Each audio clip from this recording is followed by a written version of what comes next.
Let me ask you something. When was the last time you felt mentally sharp? Like your thoughts were fast, your memory was reliable, and learning something new felt almost effortless. And now, here's the uncomfortable question most people avoid. What if the brain doesn't actually get old the way we think it does, but instead it slows down because of how we live inside it?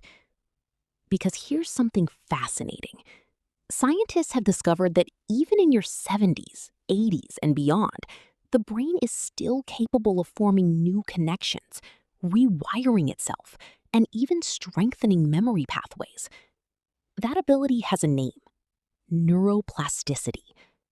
And once you understand it, you stop seeing the brain as something that simply declines and start seeing it as something that responds.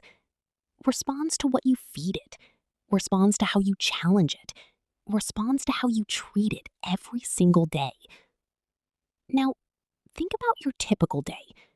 Same routines, same thoughts, same environments, same conversations. Your brain loves efficiency, so it automates everything it can. But here's the hidden cost. The less you challenge it, the more it conserves energy by becoming less flexible. It's not aging in the dramatic sense most people imagine. It's understimulation. And that's where things quietly begin to change. But let me bring you back for a moment. Have you ever walked into a place you've never been before? Maybe a new city, a new job environment, or even just a different route home, and suddenly your senses feel more awake? You notice details you normally miss, colors feel sharper, your attention becomes more alive. That's your brain waking up. That feeling is not random. It's chemistry. It's dopamine. It's novelty signaling the brain to pay attention, to learn, to store new information. And here's the twist most people never hear.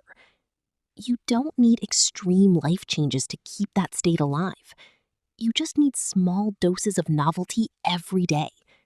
A new skill, a different conversation, a change in routine.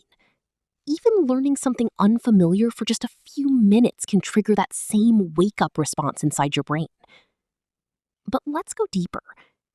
One of the biggest enemies of a young brain isn't age. It's chronic stress.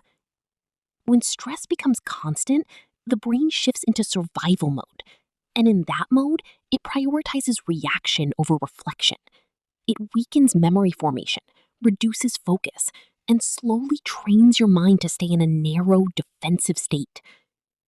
But when stress is managed, not eliminated, just managed, something powerful happens. The brain starts to recover its flexibility. Now, imagine combining that with something even more important: sleep. Sleep is not just rest. It is maintenance.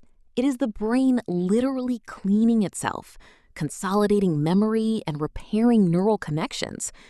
During deep sleep, toxic byproducts that build up during the day are flushed out.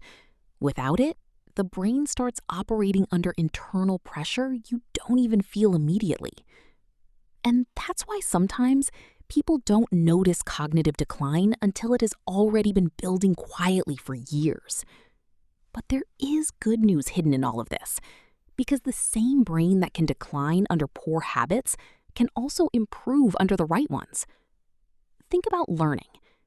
Every time you struggle to understand something new, something beautiful is happening inside your head. Your neurons are firing in new patterns, connections are forming, pathways are strengthening. It doesn't matter if you are learning a language, a musical instrument, or even a new way of thinking. The brain does not distinguish between academic and non-academic growth. It only recognizes challenge. Now, here's something even more surprising. Social connection is one of the strongest protectors of brain health. Not just talking to people, but meaningful interaction.